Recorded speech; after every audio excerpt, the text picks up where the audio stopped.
मेरे सभी बच्चों, अब मैं तुम्हें इस संदेश में बद्ध स्थिति अर्थात भाव का बंधन के लक्षण बताता हूँ। मुझे सुनो, तुम्हें फायदा होगा। मन को एकाग्र करके ध्यान दो। जो धर्म अधर्म को नहीं जानता, ईश्वर कौन है और ईश्वर की क्या क्या शक्ति है, ऐसे नहीं पहचान पाता। जिसके मन में शुद्ध और अच्छी भावनाएं नहीं है, वह जन्म मरण के चक्र बांधता है। जो कपट कार्य करता है, जो कटु वचन बोलता है, जो पाप कर्म में संलग्न है, वह भाव के बंधन बांधता है। साधु संत एवं सज्जनों का जो मान सम्मान नहीं करता, जो सदा छल प्रपंच के साथ सांसारिक कर्मों में रत रहता है, वह सांसारिक बंधनों में बंधता है। जिसके हृदय में दान धर्म दया आदि की भावना नहीं, जो व्यर्थ के तर्क वितर्क एवं वेतंडावाद करे, वह निश्चित ही भाव के बंधन में बंधता है। हे मेरे सभी बच्चों, इसे अच्छी तरह से समझ लो। और हाँ, जो दूसरे से धनराशि लेकर उसे डुबो दे, यानी वापस न लौटाए, जो दूसरे से धनराशि लेकर अपनी धनराशि बढ़ाने के लिए उसे रोक कर रखे, जो अपनी प्रशंसा यत्र तत्र करता रहे, जो साधु सज्जनों की निंदा करे, वह भाव के बंधन बांधता है। जो अपनी प्रतिष्ठा बढ़ाने के लिए साधु संतों के विषय में निंदापूर्ण वचन उगले कहे और स्वयं को पूज्य एवं वरिष्ठ संत बताए, इस तरह का अनीतिपूर्ण कृत्य करने वाला व्यक्ति अपने भाव के बंधन बांधता है। जो परमार्थ करे उसमें भी प्रपंच शामिल हो, जो पुरुषार्थ करे उसमें भी प्रपंच शामिल हो, जिसका चित्त रात दिन प्रपंच में ही लीन हो, वह व्यक्ति भाव के बंधन बांधता है। जो अपने मित्र को धोखा दे उसका द्रोह करे, जो गुरु के साथ बैर विरोध रखे, जो वेदों और शास्त्रों के वचनों में श्रद्धा विश्वास न रखे, वह अपना नाश करता है और भाव के बंधन में बंधता है। जो व्यक्ति अनेक धर्म ग्रंथ पढ़ता है, ग्रंथों का पाठ करता है, परंतु जिसका अंतर्मन शुद्ध नहीं है, वह भाव के बंधन बांधता है। हे मेरे सभी बच्चों, जो भाव के बंधन बांधता है, उसे हजारों वर्षों तक सद्गति प्राप्त नहीं होती। वह ऐसी निम्न योनियों में चला जाता है जहाँ उसे किसी संत की पावन वाणी भी दुर्लभ है। वह ऐसे यमलोक अधोलोक में चला जाता है जहाँ उसे अनंत यातना एवं कष्ट भोगने पड़ते हैं। हे मेरे बच्चों, अब मैं तुम्हें मुमोक्ष के लक्षण दूंगा, यानी जिसे ईश्वर से मिलने और मोक्ष पाने की इच्छा हो, उसकी प्रकृति और स्वभाव के बारे में जानकारी दूंगा। तो मेरे कथन पर ध्यान दो, उसे विश्वास एवं सद्भाव से सुनो। जो बद्ध स्थिति के कांटों का अनुभव कर चुका हो, यानी जो संसार के जन्म मरण के चक्र एवं जीवन में आगत व्यथा का स्वाद चख चुका हो, जो सत्य और असत्य का अंतर जान गया हो, यानी जिसे यह ज्ञान हो गया हो कि ईश्वर सत्य है और जगत मिथ्या असत्य है, जिसके मन में सत्य ईश्वर से भेंट साक्षात्कार करने की इच्छा जग गई हो, उसे मुमोक्ष जानो। जिसके मन में सज्जनों का संग करने की इच्छा उत्पन्न हो गई हो, जिसे यह चमक दमक वाला संसार झूठा मिथ्या एवं सारहीन जान पड़ता हो और जगत में माया के प्रपंच देखकर जिसका मन ऊब गया हो, उसे मुमोक्ष जानो।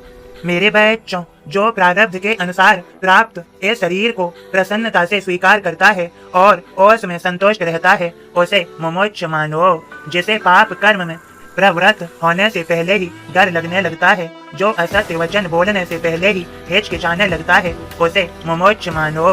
पूर्व में किए हुए पाप कर्मों के प्रति जिसे पश्चाताप हो, उनके प्रति सच्चे मन से और उसके हृदय में ज्ञान के भाव उत्पन्न हो, अतीत में चाहे वह नीच एवं पतित ही क्यों न रहा हो, किंतु अब उसे मुमोक्ष जानो। मेरे बच्चों, जो एक क्षण भी सत्संग से दूर नहीं होना चाहता, जिसकी जीभ निरंतर श्री हरि के नाम जप का रसास्वादन करना चाहती है, उसे साधक मानो। जो सांसारिक विषयों एवं शारीरिक विषयों वासनाओं को विष के समान अनर्थकारी मानता हो और अध्यात्म विद्या की प्रतिदिन साधना करता हो, इस दिशा में प्रयत्नशील व्यक्ति साधक है। हे मेरे बच्चों, जो एकांत स्थान ग्रहण कर ले और वहाँ धुनी रमाकर ईश्वर का ध्यान धर ले, ऐसा करने वाले को साधक के पद पर आसीन मानो। जो हर की लीला के गुणानुवाद से हृदय में आनंद महसूस करे और उसके कंठ भक्ति भाव से सराबोर हो जाएं तो उसे साधक मानो। जो लोक की कोई चिंता न करता हो, यानी जिसे सांसारिक कार्यों की कोई परवाह न हो, जो हमेशा संत एवं सद्गुरु की सेवा करता हो, जिसका चित्त ईश्वर की भक्ति में लीन रहता हो और जो अपने हृदय को यत्र तत्र भटकने न दे, तो उसे साधक मानो।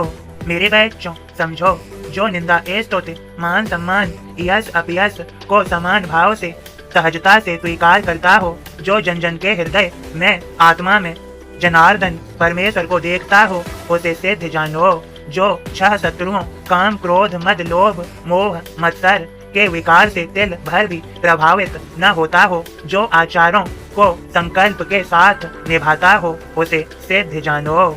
मेरे बच्चों, जिसके मन में तरह तरह के संकल्प विकल्प पैदा न होते हों, जो मैं और तू अपने और पराई की भावना से मुक्त हो, उसे सिद्ध जानो। जो अपने देह की चिंता नहीं करता, जो अपने को देह नहीं ब्रह्म समझता है, जिसका चित्त सुख दुख के प्रभाव से प्रभावित नहीं होता, उसे सिद्ध जानो। मेरे बच्चों, समझो अच्छे से, ईश्वर हर जगह है और उसका सर्वत्र वास है। ऐसा कोई स्थान नहीं जहाँ वह न हो, किंतु माया के प्रभाव के कारण और उसके जाल में आवृत हो जाने के कारण हमारी दर्शन शक्ति क्षीण और भ्रमित हो जाती है और हम ईश्वर को जान नहीं पाते, देख नहीं सकते, समझ नहीं सकते।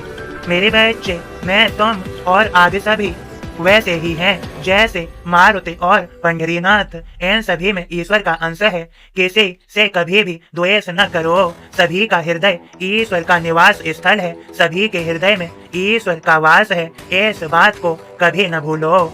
मेरे बच्चे, ऐसी समझ आने के बाद अपने आप तुम्हारे अंदर निर्वैरता की भावना का उदय होगा। फिर तुम सभी को समभाव से देखोगे, शत्रु भी तुम्हें मित्रवत दिखाई पड़ेगा। ऐसी भावना को धीरे धीरे साधो, इसका निरंतर विकास करो।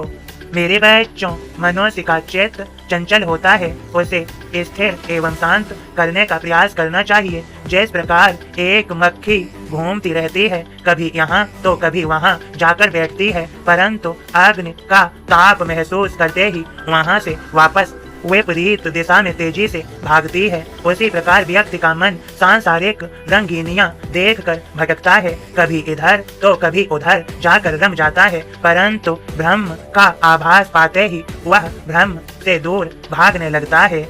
मेरे बच्चों, इधर उधर आकृष्ट होने वाले मन को जब तक ईश्वर की ओर न खींचा जाए, तब तक जन्म मरण की यात्रा चलती रहेगी।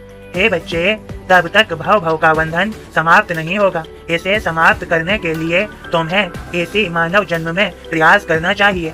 इसके लिए मानव यौन ही सबसे अधिक उपयुक्त है। आगे ऐसा सो अवसर दोबारा मिले या न मिले, कहना कठिन है। मन को स्थिर करो। मूर्ति की पूजा करते समय जिस प्रकार चित्त को स्थिर करते हो, वैसे ही चंचल मन को स्थिर करो। तुम्हारे हृदय में परमेश्वर विराजमान है, वह कहीं अन्यत्र नहीं। मन स्थिर कर और इसकी आराधना करो। जैसे मन एकाग्र होता है, मन की एकाग्रता के बिना ईश्वर की प्राप्ति संभव नहीं। मानसिक स्थिरता के बिना भव बंधन से मोक्ष होना संभव नहीं। व्यक्ति को आध्यात्मिक ग्रंथों का पठन पाठन मनन एवं अनुशीलन करना चाहिए और इसकी शिक्षा पर ध्यान देना चाहिए और उसे अपने जीवन में उतारना चाहिए। सभी विद्याओं में आत्मविद्या सर्वाधिक महत्वपूर्ण है। आत्मविद्या देवताओं में ब्रह्मा के समान है और पर्वतों में सुमेरु के जैसा है। जो इसे अपने हृदय पर अंकित कर लेता है, मोक्ष स्वयं और उसके पास चलकर आती है और ईश्वर को भी और उसके सामने झुकना पड़ता है। मेरे बच्चों, आध्यात्म विद्या की पायदानों पर आगे बढ़ना अत्यंत कठिन है, किंतु हे मेरे बच्चे, मैं तुम्हें मोक्ष मार्ग पर चलने का एक अन्य सरल तरीका बताता हूँ। तुम और मेरे सभी बच्चों को, आदि सभी भक्तों को भी इस आसान तरीके का अनुसरण करना चाहिए ताकि मोक्ष की दिशा में प्रयाण हो। मेरे बच्चों, प्रतिदिन सिद्ध पुरुष के दर्शन करो, उनके नीति मार्गदर्शन के अनुसार चलो।